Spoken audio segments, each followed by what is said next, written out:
You've got more intense storms potentially that can carry more water. What do you get? You get higher wind velocities, and you get more water and or snow. We've just gone through a period where parts of this country have been deluged and flooded for the first time. Yes.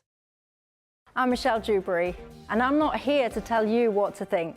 I'd much rather hear what you have to say. So send in your opinions to gbviews@gbnews.com. Keep them clean, and you never know, I might read them out. With my panel here on Jubes & Co, we debate, we get stuck into the issues of the day on a show where all views are welcome, especially yours. GB News, the People's Channel, Britain's news channel. I'm Christopher Hope. And I'm Gloria Di Piero, bringing you PMQ's live here on GB News. Every Wednesday, we'll bring you live coverage of Prime Minister's questions when Rishi Sunak and Sir Keir Starmer go head-to-head in the House of Commons. We'll be asking our viewers and listeners to submit the questions that they would like to put to the Prime Minister, and we'll put that to our panel of top politicians in our Westminster studio. That's PMQ's live here on GB News, Britain's election channel.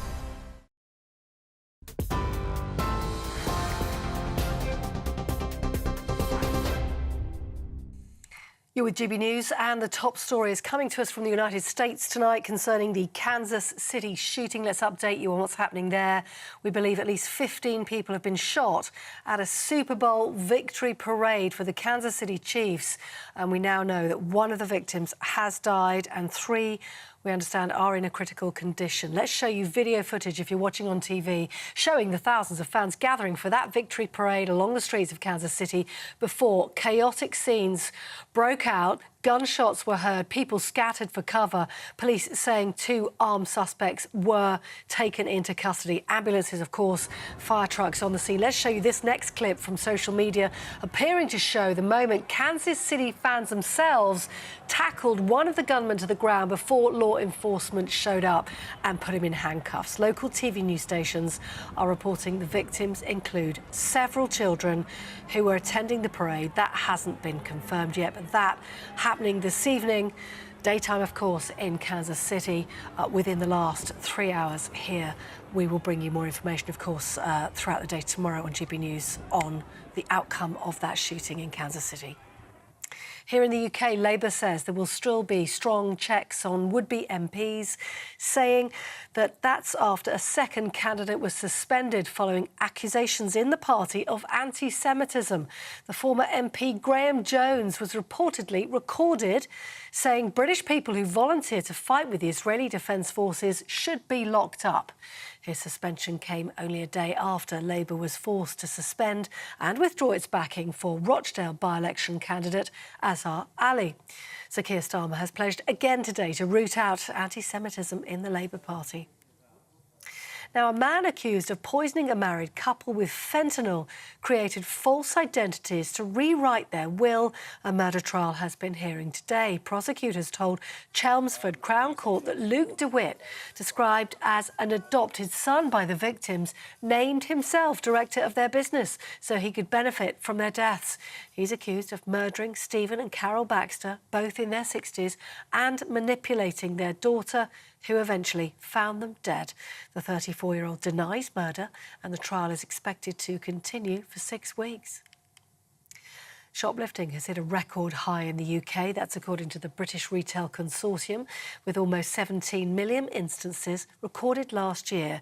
That's more than double the year before, which was 8 million. The amount lost to shoplifting is costing retailers around £1.8 billion every year, a record sum that will inevitably be passed on to innocent shoppers through higher prices.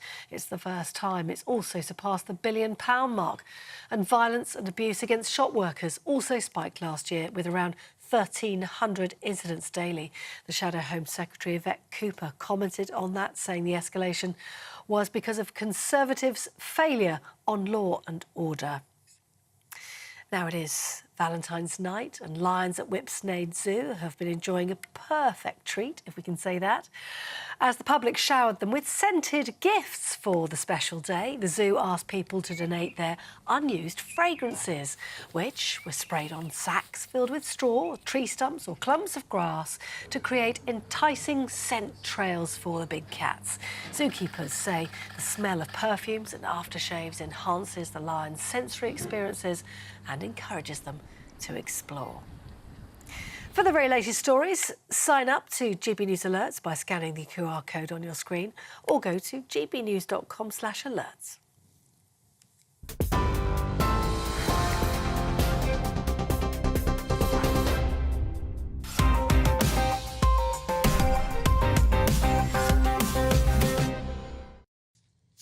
Hello and welcome to Headliners, your first look at Thursday's newspapers. I'm your host, Simon Evans. Joining me tonight, two wonderful comedians. We have the fabulous and famous Scott Leo Curse and the famous Scott Kapuru.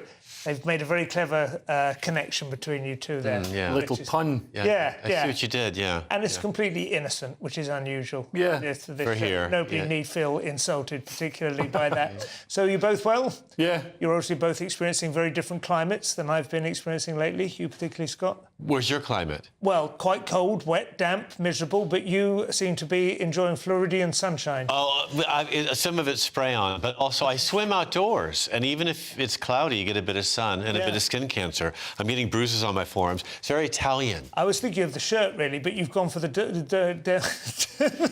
logical experience. What is that? Yeah, before I move on, because it's not an alligator. No, it's Ralph Lauren. Oh, it is? OK, that's very nice. Yeah, and you're TK Maxx like me? This is TK Maxx. It's actually Ted Baker, which is quite the classy end of TK Maxx. TK Maxx. You know what Not I mean? quite gold label. This is the £20 and up reel. Absolutely. You know? Well, it ends up on the clearance sooner or later. Anyway, Don't we all? Let's have a look at the front pages. The Daily Mail kick us off with the explosion in hatred against Jews in Britain. The Telegraph has Russia will put nuclear weapon into space and Zeppelin were just not right for us. That's the one I shall be reading later.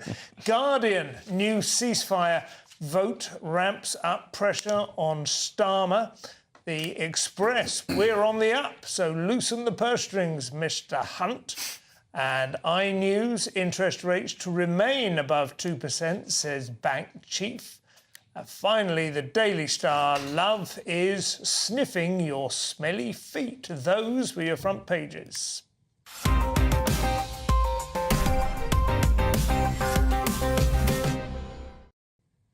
So, kicking us off this in-depth look into the front pages, we have the Telegraph, Leo. Yeah, so Russia wants to put a nuclear weapon into space, US intelligence indicates, in what was described as a serious security threat. Yeah, I'd have thought Russian nuclear weapons in space would be a bit of a security threat. So Joe Biden has been urged to declassify this intelligence on the military operation, which has been shared with every member of US Congress. So I should imagine one of them will blab pretty soon. They have got it now, have they? Because earlier I saw there was a sort of veiled warning about it on Twitter and people were saying we need to... So that's happened now. Yes, this has been pinging around. It's interesting timing. I'm not saying it's a psyop, but it is interesting timing given that we've had this Ukraine funding bill that's been stymied a couple of times and it's finally passed the Senate and it's now got to go through the House, which is I believe that's Republican controlled, so it could really get knocked back there. And it's real crunch time for Ukraine. They're running out of artillery. They're running out of the basic armaments that they need to just defend their borders, and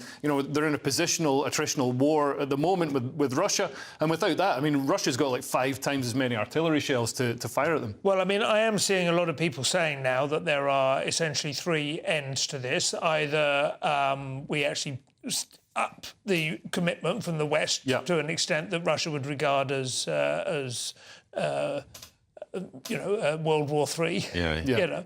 Or we just continue as we are, allowing Ukrainians to enter the meat grinder. Or we negotiate a settlement, and it will stick in our craw because Russia will leave with more than it started with. Yeah, but it's not much of a meat grinder for Ukraine. There's still, way higher attrition on the Russian side, especially right now because Ukraine's defending. So, when you're defending, you lose far fewer vehicles and troops. It's about 5 to 1, especially around Avdiivka, which is the sort of the main hub of the fighting in the Donbass area at the moment. So you would be bullish still on toughing it out and like minimising the final. Oh man, we should just push. We should just give Ukraine whatever it needs to just. I mean, because Russia's really like it's not able to replace its tanks. They're using tanks from like the 1950s. This is the stuff they're pulling out of storage, and it's for all the people think, oh, Russia's this strong country, blah blah blah. It's not. The navy has been completely decimated. They got shipped down today, didn't they, with the drone? Yeah. I mean, we could do a benefit performance. That's another option. We could do that. A little show for them in Edinburgh. Just to raise awareness. There's been very little in offer, I've noticed, compared to Iraq and Afghanistan. The opportunity to go out and entertain the troops this time around. I know. What do you think about this story, though, Scott? Do you think this sounds like a scare to kind of galvanise support? I think they're trying to amass a unified public opinion, because I think the US, like you said, it tends to go party lines, but they are a bit split on the funding about what to do next. For some reason, the Republicans, who are usually very bullish in war, they seem to want to restrict funding for this country that needs all the help they can get. Especially when it's essentially, a European, Western, Christian country. It's like you'd think these are the people you'd want to defend. This is we did encourage them to remove their own self-defense too years ago. So we should be there for them.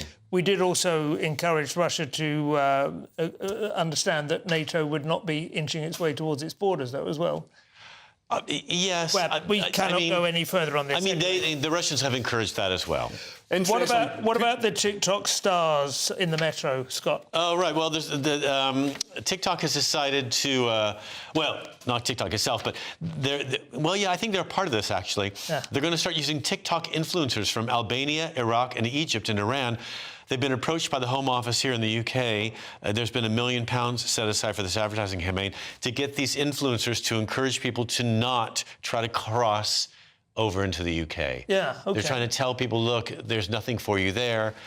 So are they going to be like providing TikTok videos live from Basingstoke High Street? I guess so, yeah, and saying, look what it's actually like. And there's one Albanian rapper known as Ong Dia. OMG, as in OMG, is it? Yes, OMG. I'm just pronouncing Om. No, it's like in lowercase, so maybe you're right. Yeah. Has been selected as a suitable candidate because he uses the platform to influence and educate youngsters to work hard and follow their passions. So I think they're trying to say to people, look, just stay here, make wine, do whatever you plan to do. I know what happens in Albania, and hope for the best. Don't go across the channel. It's very dangerous.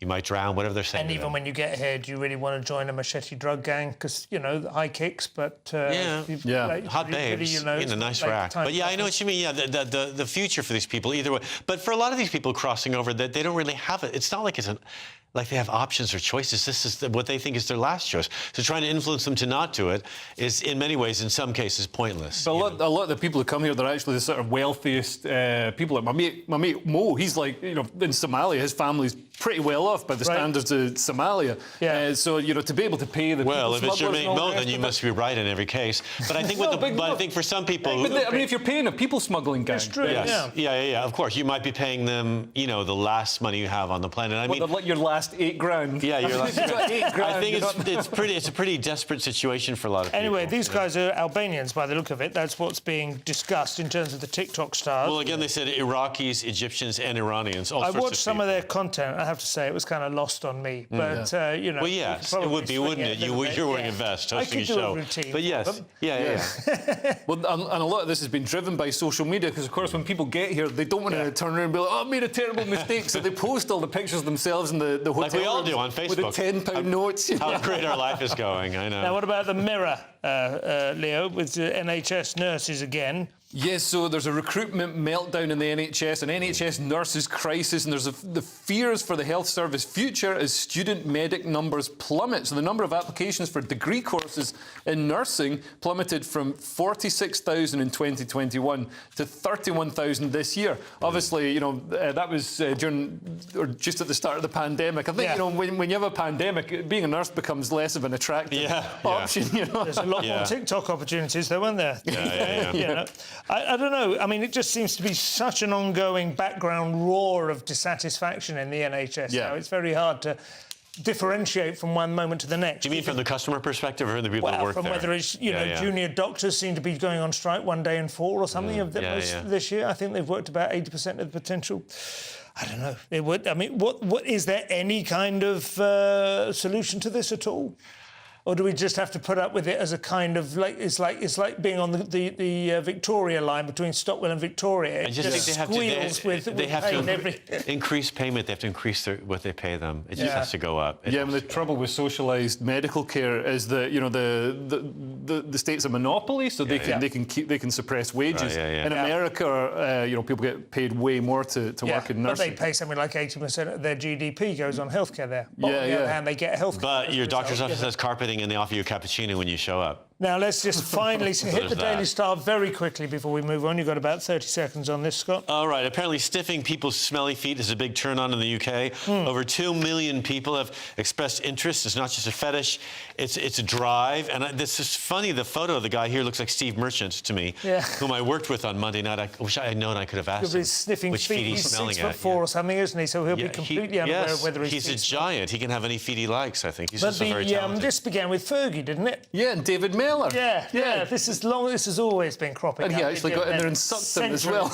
I didn't think it was my thing, and then I was on a flight to Milan from London. There's a guy next to me with his loafers kind of hanging off his toes, kind of off his heels, with no socks on. And I was like, I feel like I know you. I enjoyed that flight much more than usual. So there's one, n=1 from both of you. That's balanced. Right, that's it for part one. After the break, we'll have shoplifters getting off lightly, some very naughty nurses. See you in a couple of minutes. In the GB Newsroom, we bring you the news as it happens. With our team of dedicated journalists across the UK, we're ready to give you accurate reporting every day. When the news breaks, we'll be there with bulletins on GB News, the People's Channel, Britain's news channel. Lee Anderson's Real World, Fridays from 7 p.m. Dr. Jane Jones, who's the clinical lead for Care After Combat. Yep. Jane, thanks for coming. And just tell me a little bit about your organisation. What do you do? OK, well, thank you for having me here so we can talk about Care After Combat. So we are an organisation, a charity, who work into the prison system, working with military veterans who've somehow got involved with the justice system and...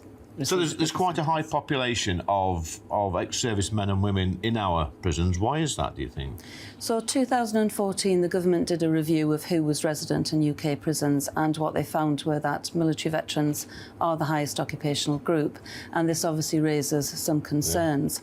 So the government wanted to do something about that, and so they supported Care After Combat initially just as a scoping exercise, really, to see if there was any way we could help these men and women actually, understand the problems that led to offending behaviour and go on to lead successful lives. So what sort of offending behaviour are we talking typically for people that's in prison that's actually served in our armed forces? Primarily, it's violence. Yeah. So that is the highest offence that we work with. Okay. But of course, the military, as with everybody else, it's the full range of offending behaviour. OK, so we're in a pub, Jane, Dr. Jane, and I guess for some people, the odd tip of alcohol is good, a bit of fun of a weekend, relax, let your hair down. But for some people, alcohol is not always their best friend, and I guess that plays a part in some of your veterans that end up inside. Yeah. Absolutely. So, speaking from my own experience, a good 2/3 of the people I work with have some kind of mental health problem or mental health difficulty, struggling to either adapt into civilian life or with some of the traumas they've experienced during service. People might self-medicate with alcohol to manage some of those thoughts and feelings. Yeah. Your weekend starts here with Friday Night Live with me, Mark Dolan, 8 till 9 on GB News. Big stories, big guests and big laughs as we get you ready for a cracking weekend. That's Friday Night Live with Mark Dolan, Fridays 8 till 9 on GB News. Bring your own drinks, the admission's free. Have a great Saturday night with me, Leo Curse, on the Saturday Night Showdown. It's a crazy world out there, so come and make fun of it with me, my panel of comedians and a couple of people who actually know what they're talking about. This Saturday Night Showdown is your front row ticket to the clown show every Saturday, only on GB News, the People's Channel, Britain's news channel.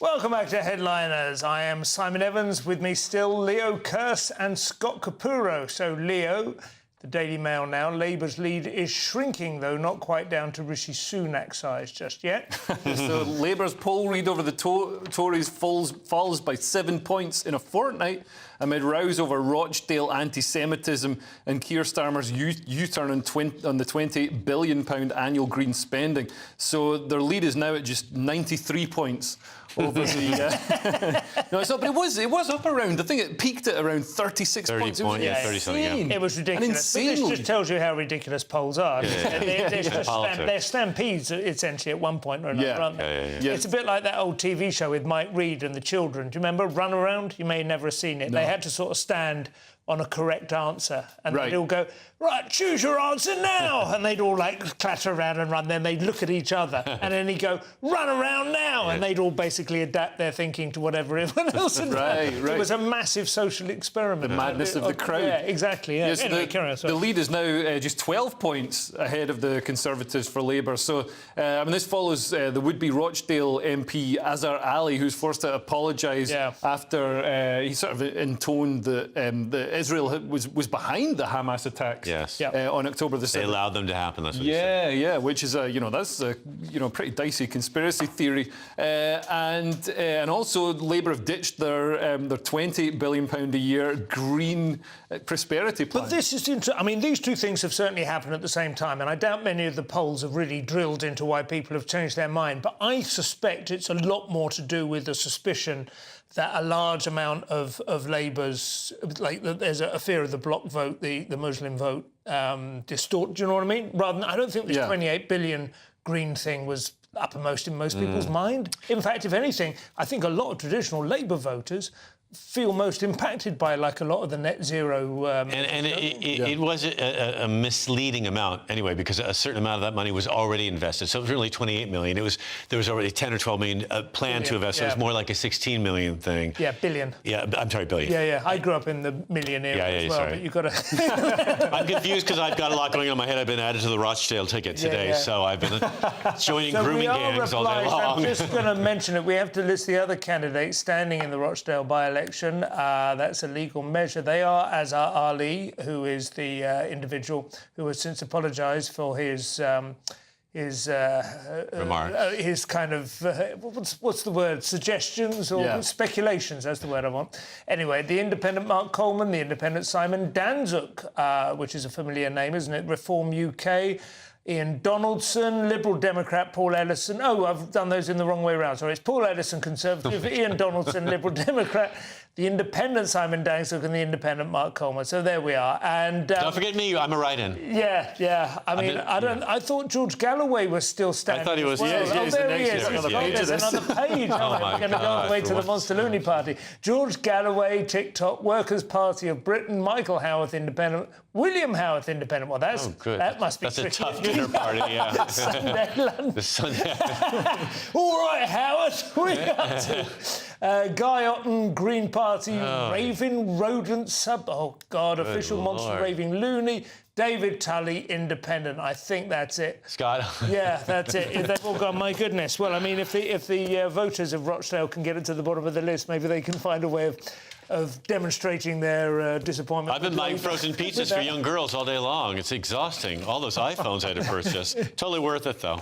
They'll vote for me someday. There has been a little bit of a witch hunt, hasn't there? Well, hasn't there? I don't know. I don't want to beg the question, but it seems to me there's been a bit of a witch hunt now. In every Labour candidate is having his record combed for any remotely anti-Israel sentiment. I think people are allowed to say...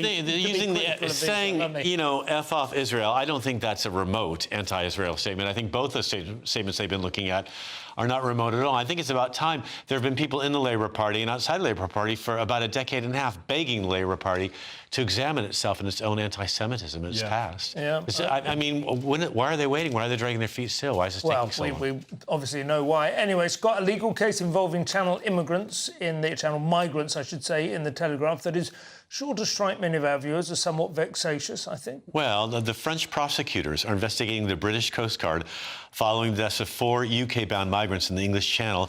Apparently, there's some complaints by the refugee aid charity Utopia 56. In legal documents, there was a crossing, a maritime disaster on December 14th, 2022. Dozens of people in a small boat ended up in the sea, and they called in for help. And apparently, they did. The people that they called, they were begging for help, saying, "We've got children on board. Please come. Please help us." And His Majesty's Coast Guard and the Maritime Prefect in France left 45 minutes later to go rescue these people. And in the meantime, arrived 45 minutes later. Pardon me? They left the dock 45 minutes after getting the call. That's the problem. Okay. And although some of these sailors they've been interviewing are saying 45 minutes is actually fine once you get the boat ready, once you're prepared. That's about right. But it's a bit quicker in daylight. But the complaint is that they should have it faster. It should be more predictable. They should be more prepared, and it costs these 4 people their lives. So. Yeah.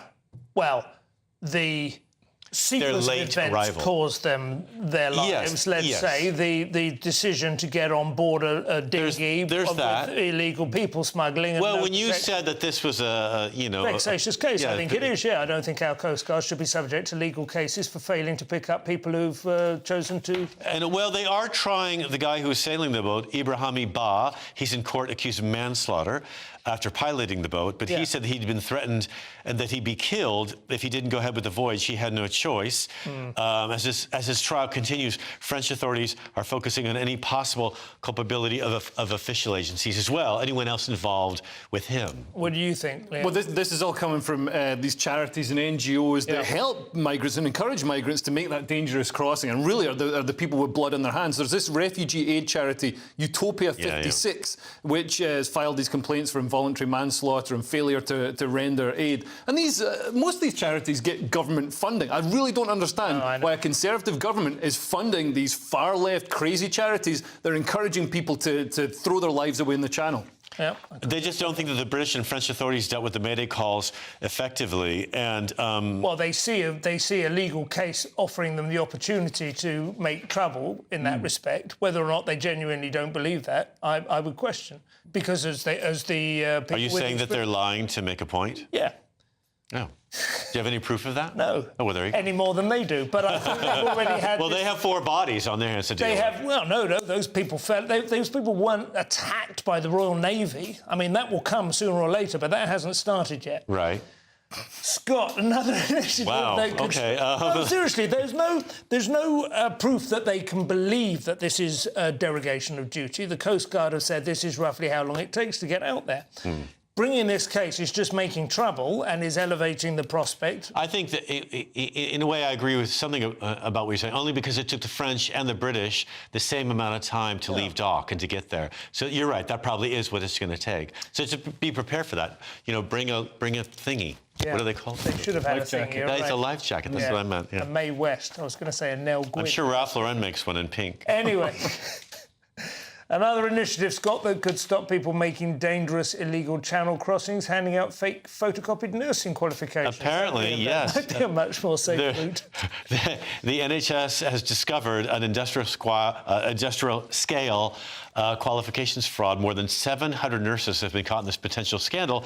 Apparently, these nurses in Nigeria had other people take their tests for them, pose as they were, and then they showed up in the UK with limited qualifications to do their job. A lot of these nurses have wound up in positions in care homes as assistants to nurses. Right. So those are not those people we have to really concerned with immediately, although they should be removed from their positions. They're more concerned with people who are actually serving as nurses in hospitals. Yeah. And they think there may be somewhere between, there's so many numbers in this, but at least 100 women that they're looking for. Oh, and that they're going to, I thought 7,000 in the story. Well, different. That's the people who are actually serving in hospitals currently. Okay.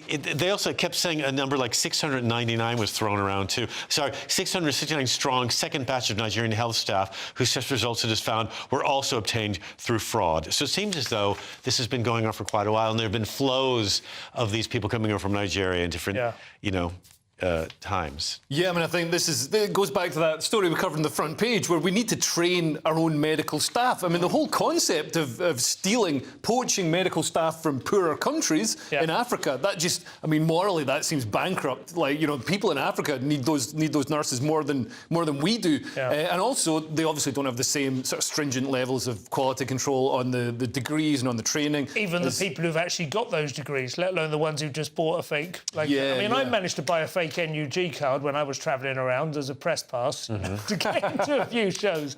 But this is a slightly they have 800 test centres worldwide, and they've the NMC has stopped using 40 of them. It says here. I guess because of these fraudulent charges, but I think they, like you said, they have to go abroad to find these people. They have no choice. Telegraph now, Leo, to wrap up this half. The possibility of chemical castration for non-violent offenders has come up again, or at least is about to. Yeah, you might be projecting onto this one. So shoplifters should be spared prosecution in jail to help tackle court backlogs in overcrowded prison, says the former head of the Crown Prosecution Service. I mean, yeah, why don't we just do away with the whole jail system altogether? Then we won't have any problem finding spaces for people. We can just let all the, you know, rapists and murderers walk the streets. But apparently there is a better system. So Durham Police's checkpoint scheme slashed reoffending rates by burglars, shoplifters and thieves by sparing them prosecution in return for agreeing to undergo rehabilitation for problems such as mental ill health and drug or drink abuse. So apparently of the nearly 3,000 offenders involved, only 6% reoffended, which is that's a lot less than... I mean, I don't want to necessarily see shoplifters in jail, all joking aside. That's kind of ridiculous, isn't it? But obviously you also have to stop shoplifting because it's very demoralising. They scared the hell out of me when I was 17. I got caught. Yeah, me too. And really? Earlier, in fact, yeah. All right. And I just do, I did do time over the summer. I had to work with kids, little, kids with problems. And then I had to give back some money that was a lot. $500 was a lot of money then. Wow. Yeah, in 1981. You've been straight as a die ever since. I don't even pick a grape off a vine and gobble it. I don't do any of it. Single mint after dinner. They need to make it harder because, like, at the supermarket, I'm supposed to be my own police officer, making sure I don't steal anything as I put the stuff through. It's like, man, I'm definitely not going to... You know, I'm not a good police officer for myself. Yeah. No, I know what you mean. We have inherited a lot of artefacts from a high-trust society that not necessarily still apply. Yeah. But for a lot of stores... about 5 minutes with me. I've worked in stores, some of the ones that I shoplifted from as an employee, and a lot of those places, the high amount of shoplifting comes from within. It's the employees stealing stuff, taking it home. Yeah, it's in the house. That's it for part 2. Don't despair. We'll be back in a minute with anti-Semitic comedians. Don't worry, it's not you, Scott. And autistic incels. It's not you, Leo. Don't worry. Anyway, well, no, maybe. See you after the break. Tired of the usual focus-tested, pre-prepared Westminster runaround? Well, so am I. So you want higher taxes? Is your department to blame for this? Are you rethinking this policy? Every Sunday at 9:30, I'll be sitting down with those in power to get the truth about the issues affecting you. Let's be honest, we've known about the cost pressures of this project for years, not months. That's the Camilla Tominey Show, a politics show with personality. On GB News, the People's Channel, Britain's news channel. GB News Breakfast. Every day from 6 a.m. Claire, you want to talk by cars growing by a couple of centimetres a year? Yeah, well, 1 centimetre every 2 years. Okay. It's unrelenting because the people are so fixated on the big SUVs. The sales have gone through the roof, and yet it's James Nix, the analyst for Transport and Environment Campaign, said the author of the report on the trend said, spurred on by sales of the largest SUVs, vehicles are getting wider every year. Now, what does that mean for us? Well, it means that our roads weren't... comfortable ride, beautiful engine. I mean, it's luxury, it's gorgeous. Well, as I know, I used to have 2, but I don't... You used to have 2 SUVs? Well, 1 SUV at a time, but I had 2 brands of them.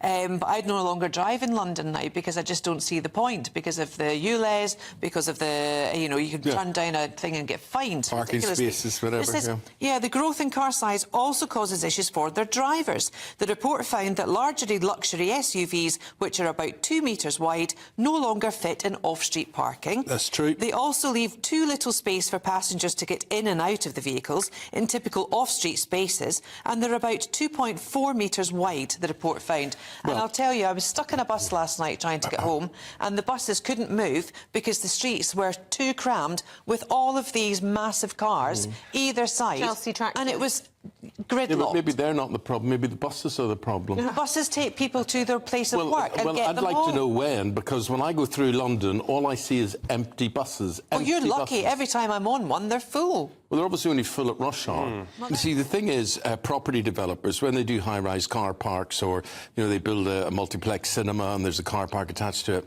that's not my fault that I can't fit into their space.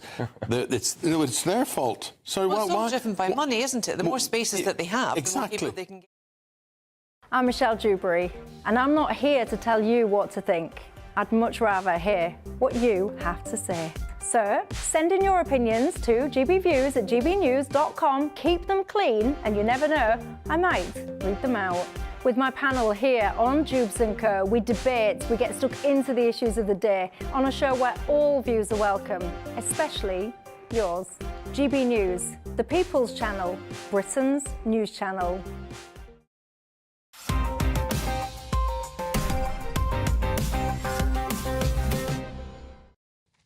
And welcome back to Headliner. So, Scott, the big news in comedy circles now is in The Guardian. And what did I tell you? It's always the non-verbal ones. Yes, this comic, Paul Curry, has apparently been banned as a comedian from the Soho Theatre, meaning he's been fired. Career-ending. Banned, yeah, can you imagine? I mean, I've been removed from their roster still. Well, no press release. I'm jealous of this guy. He was doing a non-verbal show, apparently. Not all his shows are that. No. I've seen some of his clips. He does He is quite clownish, though, he calls himself a dadaist. Right. Or other things. I don't think I'm not quite sure he's as brilliant as he labels himself to be, but he was doing a non-verbal show that night, and he held up a Palestinian and a Ukrainian flag. And he asked the audience to stand up and do a standing ovation. And these two people, this guy, Liahav Eaton, we should know his name by now because he's been on every network talking about this for the last 5 days, including this one here. And he said that he and his friend did not stand up. And when this comic, Paul Curry, noticed, he said, well, thanks for not standing up. Why didn't you? And they said, well, we didn't like that. We liked the show until you brought that flag out. And then he ordered them out of the room. Get out, get out, get out. He did a chant with somewhere between 100 and 200 people in the audience. I'm not sure. I've heard all these numbers. And they went out onto the street to wait. And while they did wait, the audience pouring out right after, because the show was near its end, were glaring at them, and they felt unsafe. Now, I have a few problems with this. I'm not so sure that a comedy show is where you go to feel safe. Also, if you had checked any of his social media feed, which audiences should do before they go see something, I would, if I was going to spend that kind of money. The show is not cheap. He says right there what his allegiance is. If you know what his allegiance is, and you walk in and you feel unsafe when he raises that flag, it might be your problem. I just don't think that a comedy club. I don't think a comedy club is a place you go to be told how great you are, or for someone to agree. But now, him chanting them out of the room. I think you're terribly wrong there, Scott. It's absolutely fine for him to.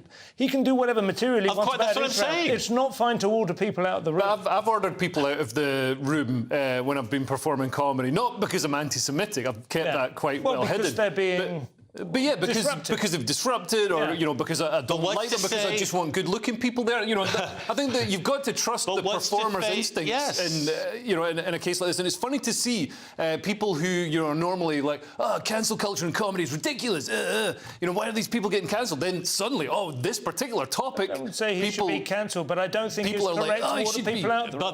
But you weren't there, and what's not to say that he didn't feel threatened himself or disrupted. Also, I wonder if this person went to the show and then left to make a point. I don't quite. He's so collected in all of his TV interviews. I've watched 5 of them. This person was chased out. The story is so.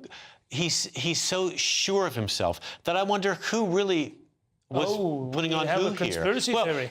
Last night at a show that we did, Comedy Unleashed, here in town, 4 people were in the front row with their arms crossed throughout the show. I closed, and I made one remark, and they got up and left, and made a point to throw a drink on one of the comics on their way out and tell them how crap they were as well. I think those 4 people went there to make a point. You don't go to a Comedy Unleashed show, and then you're offended, or you're an idiot, either way.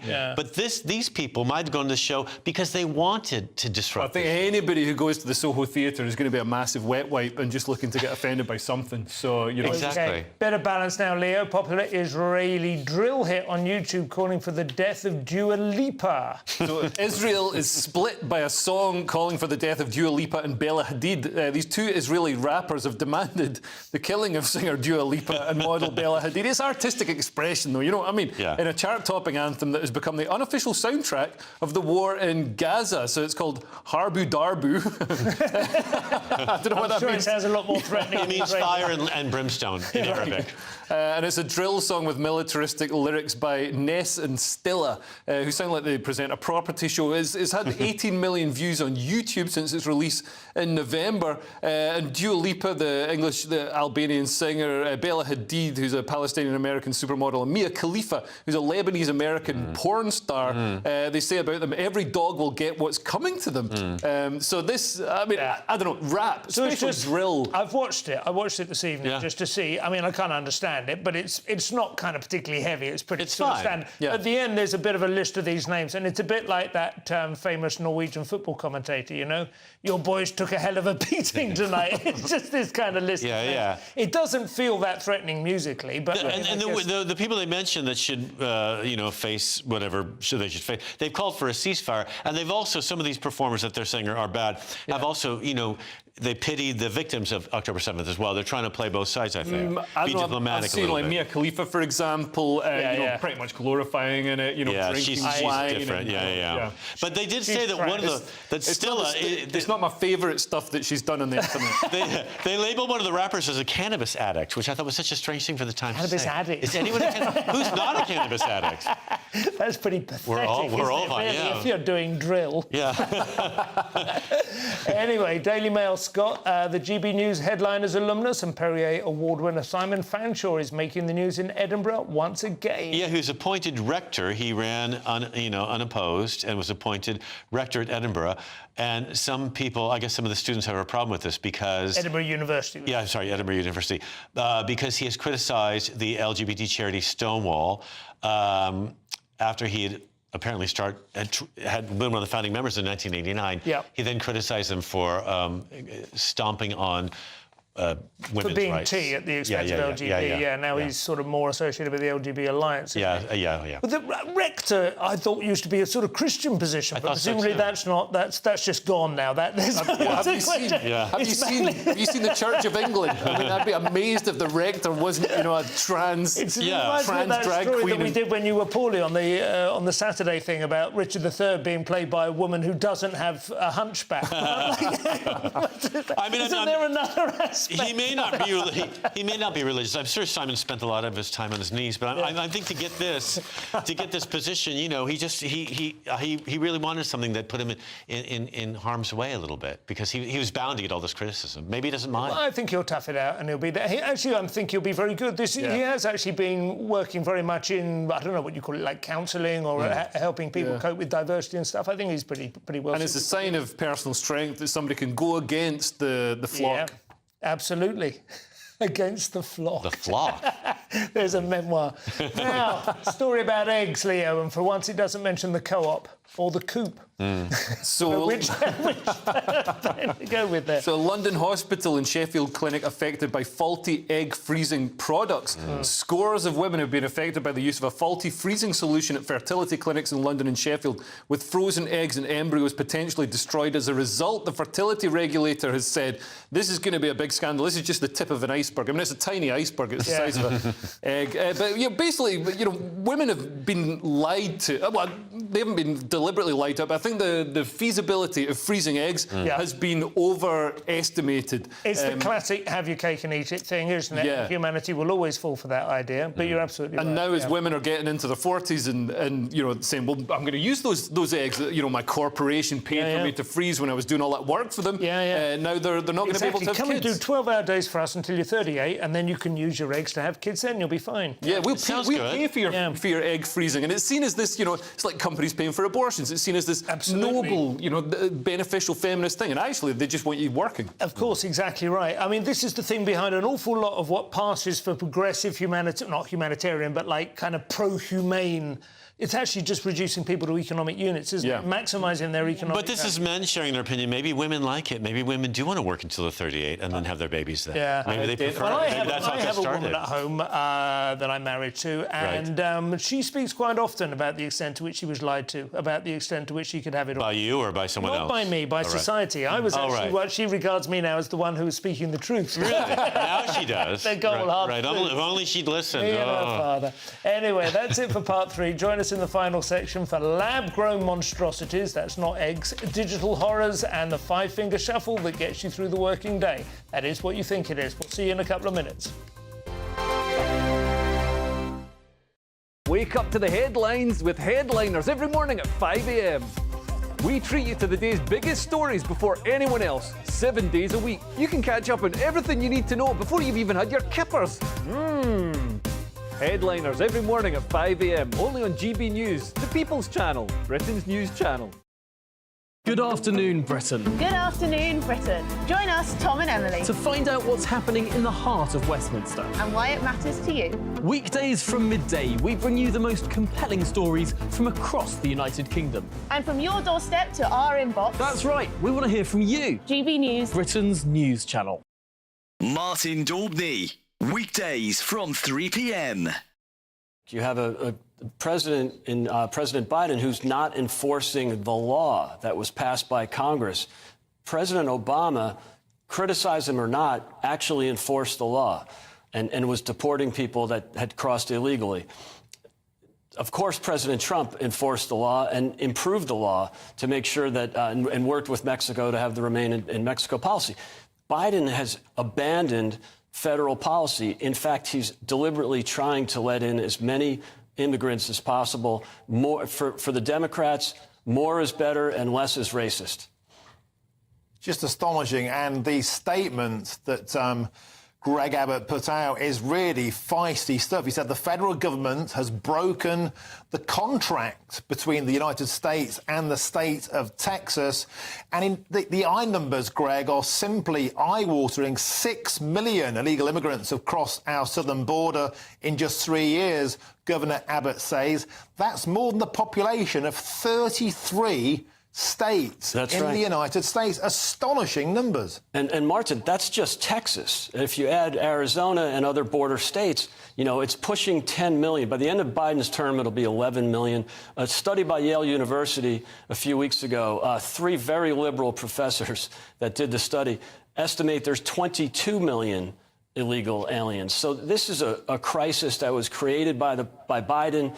It's what he wants. They want unfettered access to the border. They're letting them in. It's a real hardship on the working people of Texas and other border states. And now it's a real hardship on cities that the federal government, as well as the governors of Texas and other states, are sending some of the migrants to those so-called sanctuary cities.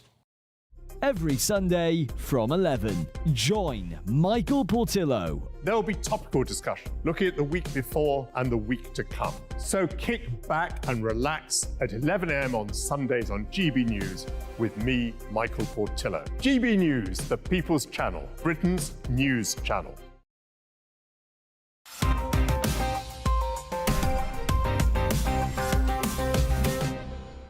Of them.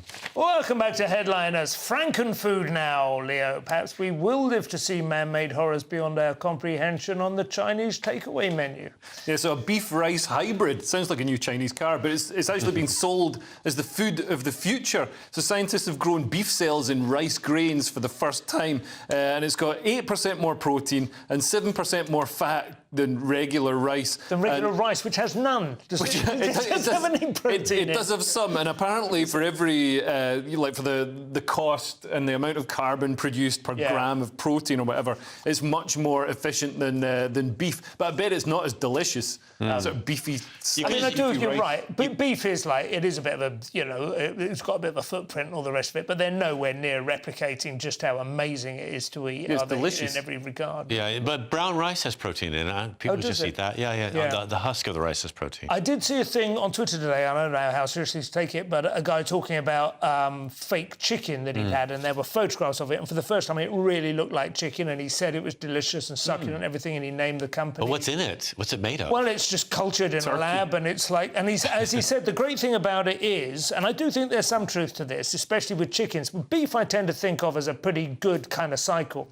Chicken farms are just, just so horrible. Like the greatest crime mankind is committing. But lamb is great. The sheepies are cute, and they get to run around before you eat them. Exactly. We should replace chickens before we replace beef. Nobody wants to see the back of cows. Have you ever had fresh pig? Have you had a freshly killed pig? No. Oh, is it really? It's like cotton candy. It's so delicious. Wow. Well, you can't have it fresh. It's got to hang for a while. No, you kill it right then. You barbecue it late in the afternoon. Wow. I have had freshly killed kangaroo. That's the only thing I've eaten on the same day as we killed it. Was that good? With a van. You killed it? Oh, right. Oops. Yeah, well, at least you ate it, right? It was chewy. Yeah. Telegraph now, Scott. They are trying to talk about incels. This should be funny. Well, incels are involuntary people who are celibate, yes. And they call themselves incels, and they tend to be higher on the autism spectrum disorder than norms, like the two of us. Yeah. So, yes, apparently... Cells. Yes, well, certain serial killers have there's a high rate of autism among mass killers like Elliot Rodger, who's the incel murderer, but a lot of others. And there was a study done by this group, the Center for Countering Extremism, CCE, and they studied 561 incels, quite a lot, by 3 leading academics who came up with some pretty hard evidence that proved that there's a lot of extremely poor mental health among some of these incels, and they have depressive thoughts, suicide thoughts, and that makes them not want to get involved in any relationships, much less romantic ones. Yeah. So, like, you know, the producer of some of the shows we work on here, they spend a lot of time alone, and they look like they're going to kill you. You can't tell if they want to kill you or, you know, bang you. You're not sure which you prefer. Just going to give you some notes. Yeah. I think the thing about incels, you have to understand, there are a lot of people who are involuntarily celibate. In fact, there are figures suggesting that, like a ridiculously high proportion of 20-year-olds now have gone the last 12 months without sex. When we say involuntarily, incel as a term is more like a self-ID. Yeah. It's like an ideology. There are chat rooms on the internet, and they have created essentially a set of theories about how society is changing. And they think it's... There's a lot of paranoia and fear. That's what it collects in that way. They think that women are players and... Well, I think whenever... I mean, there's a lot of truth to those theories, but I think whenever... like society tries to fix this, like the pickup artist community, for example, which is teaching men social skills and teaching men to get out there and form relationships and talk to people's faces and neg women. No, I mean the neg thing. Everybody focuses on the neg thing. That's like it's like a teasing thing. It's like a fun thing. Every time I get angry with my wife, she goes, "Don't neg me." I'm not negging. I'm just really trying to make you angry. That whole pickup artist community as a concept was just completely shut down as some sort of misogynist, manipulative, you know, which it was, but it was loads of fun. And also, it stopped you being an incel. That's true. Scott, what is the perfect accompaniment to your artificially protein-enhanced desk lunch? How about a protein-enhanced workspace? Well, yes. Hybrid workers have found the ultimate way to de-stress. Apparently, a lot of people during working hours, what we all think are working hours between 9 and 5, are using the internet and cruising for porn and doing what they need to do to get to have a full release. And we assume this is working from home. People are not doing this. Is it? No, some of the office hours are done in the office, but you know, it's all right. Yeah, I guess it is all right. Yeah, it's a bit of sharing. Well, I think there is a period, isn't there, in life where you are almost kind of just like mowing the grass the whole time. But it's an age thing to some extent. You know what? I go through phases. Although you're right, the phases are less now. But there are phases when there's nothing else I can do. Just nothing else. It's not a major concern. I think working from home does have implications for productivity. But the great thing, I don't think this is the main problem. But the great thing about the internet is all the variety. You know, if you're thinking, you know, I want to see this. and type Some that in. people do say this is like it relates to the fertility crisis and so on, because sex is just becoming less and less appealing, essentially, compared to the extraordinary buffet. Yeah. That you're presented with. Maybe we need to ban the internet so people get back to, you know, some Amish style, just normal sex. Please get a cyber attack, Putin. Daily Mail, Leo. The Royal Navy may soon have another thing to worry about alongside rum, sodomy and the lash. This will be your last story. So the Royal Navy is told to get a grip over plans to make all sailors attend compulsory courses on how climate change may impact defence. So Britain's warships could also be boarded by environmental scientists for them to conduct research. I mean, this is ridiculous. The Navy should love climate change, because if sea levels rise, that's more sea for the Navy to go on. Absolutely. It's worse for the Royal Air Force because there's less sky. The sea gets closer to the top of the sky. I suppose it might make some of their harbours less manageable. They might need to have, you know, a few more dinghies to get in for the last. Do you know what I mean? Build some new ones. Yeah. You know what I mean? But really, seriously, if you are if you're part of our national defences, that should not be compromised. Those priorities should simply exist in isolation, shouldn't they? Yeah, they should not be thinking, well, we could send a torpedo or launch a helicopter, but you know, there's the fuel to think of. That shouldn't really be I think they're just trying to educate the people who work on the ship. I think it's important for these guys to know when they're on land what's going on in the sea. Because I've been in sailor bars. Got 10 seconds to finish this a few times, and insinuation. And there's some interesting conversation. It's good they represent themselves properly. Les matelots. So the show is nearly over. Let's take another quick look at Thursday's front pages. Daily Mail have an explosion in hatred against Jews in Britain. The Telegraph have Russia putting nuclear weapons into space, US fears. The Guardian have a new ceasefire vote ramps up the pressure on Starmer. The Express, we're on the up, so loosen the purse strings, Mr. Hunt. The iNews, interest rates to remain above 2%, says bank chief. And finally, the Daily Star, the one we all agreed on, sniffing your smelly feet, is love. Those were your front pages, and that's all we have time for. Thank you to my guests, Leo Kirsten, Scott Capiro. I'll be back tomorrow with Josh Howie and Nick Dixon. If you're watching at 5 a.m, stay tuned for breakfast. The day is just beginning. Otherwise, thank you for your time. Good night, sleep well, sweet dreams. See you soon. That warm feeling inside from Boxed Boilers, sponsors of weather on GB News. Good evening. Welcome to your latest GB News weather update with me, Annie, from the Met Office. There'll be further rain to come on Thursday for many of us. It'll be another mild and cloudy day as well. We've got very mild air that's moved up from the south, and that'll be pushing north through the evening, bringing many of us another mild night tonight. However, there's still a lot of rain to come from the south and west as well. That rain will push across parts of Northern Ireland, many areas of Wales, Northern England, and then it will persist across many areas of Scotland throughout Thursday morning. Further south of that, across more central and southern areas of England, it will be drier by the morning, but there'll still be some drizzly rain and some low cloud across the hills and across the coast as well. So another murky start to the day, but another very mild start. The rain will turn quite persistent through Thursday, particularly across southwestern Scotland, but also in the afternoon across South Wales, as well as the parts of the southwest of England too. There's rain warnings in force here, so there could be some travel disruption and water on the roads in these areas. In the south and east, though, we escape the rain through much of the day, and it will be a very mild day. Could reach 17 degrees if we do get any sunshine. The rain clears to the east through Friday morning, leaving many of us with